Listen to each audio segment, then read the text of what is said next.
When substances dissolve, there's a change going on, right? We said there was an enthalpy change when something changed state. We said there was an enthalpy change when we had a chemical reaction. So I guess we shouldn't be surprised that when substances dissolve, there's also an enthalpy that happens. And this one's called the enthalpy of solution.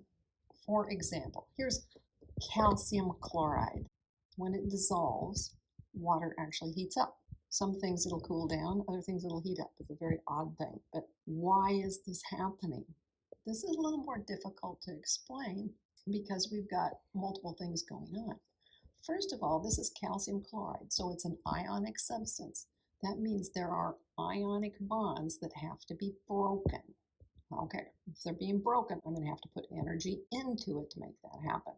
The other thing that happens is we had some hydrogen bonding going on between the water molecules, and now some of those have to be broken in order to come up with the fact that we have to accommodate these ions being in the solution. Not a lot of them, and the problem is we never quite know how many. It's part of what makes it so difficult to calculate. And then on the other hand, once it's dissolved, you're going to have the intermolecular forces, the ion dipole forces, and those are forming some sort of fuzzy type of bond, right? They're going to release energy. The only way to really do this is to use a calorimeter and measure very carefully so that you can decide what's going on. Here's an example. Oh my gosh, how many arrows are on here? Way too many. I thought all I was doing was putting some water onto the salt and it dissolved. Oh my goodness, what are they talking about, okay? So you can consider water as a liquid. There are the hydrogen bonding, the hydrogen bonding here. And you're going to break up some of it. I don't know how much. It's a bit of a problem. And it depends on the substance. This is not like there's one number that goes here. The ionic bonds, this one's a little easier because they're bound together here as a solid, and you can sit there and say, well, they need to be separated completely. And to separate them completely means they're going to have to be as a gaseous form, and they need to be as ions.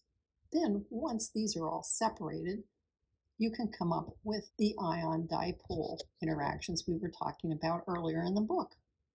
That's going to release some energy. Now you can say that the sodium ions and the chloride ions are in aqueous solution. And the difference between this point and the point over here where these things were separate, but as a solid and a liquid, is delta H of solution. And that's what you have to go measure in a calorimeter in order to figure out what it is. The other things you can have fun with. The interesting thing, though, is how different some of them are. Because, as I said, some of them are endothermic and others are exothermic. Since these are all endothermic, they all have positive delta H of solution, and these are exothermic, so they're having less internal energy and they're giving energy to the surroundings, so they're all negatives. And if you look at this, you're like, well, how do I sort one from the other? I mean, look at this. Here's potassium chloride, but here's lithium chloride. That's a chloride. These are chlorides. Very, very confusing. That's why you have to just go measure it or use a table, because you can't just look at it and say, oh, I know that's going to be exothermic. It's just not, it's not that easy. I will say, though, you see this OH group, the hydroxide group? These are both over here on the exothermic side. Did a little hint there that that might be somewhat more important than usual. But think about it. OH is like a portion of a water molecule, right? So things are going to be a little more interesting. There'll be hydrogen bonding included as well as the ion dipole. So how do crystals form? Well, let's face it. These guys are oppositely charged. They want to get together. So if you have a situation where it's possible, they'll go flying together and form a crystal. Now, here's the thing. When you release a large amount of energy because of forming this bond, this ionic bond, then you're going to heat up whatever water, probably water, that you're in, which makes you usually more soluble. Oh dear. Because remember, like sugar, you know, you can dissolve a lot more sugar in hot water than in cold water, which is why hot tea you can make much sweeter than cold tea. You have to make your iced tea by adding the sugar and then cooling it down.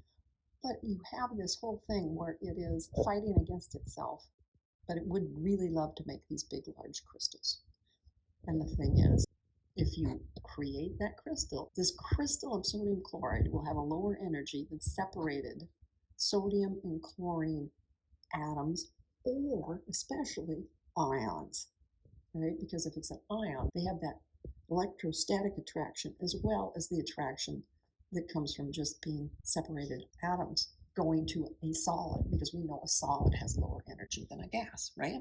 So they're trying to get to that lower energy state. And the only way they can do it is to give up the extra energy. And so they release a lot of extra energy.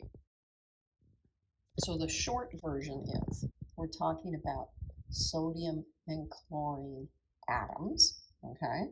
They require energy to be turned into ions. Once they are ions, they don't want to be apart anymore, and they slam together, boom, and make the solid. So you had to put a little energy in here, and a whole lot came back out as a result. Like I say, short version, 3 steps. The sodium atoms have to let go of an electron apiece, right? The electrons end up being attracted to the chlorine atoms and turn them into chlorides.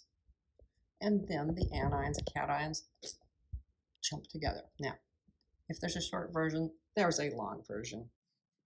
So, not 3 steps. How about sodium solid made into a gas? Why do you have to do that? Well, how do you just take an electron out and keep it away? You can't. So you have to make it into a gas first.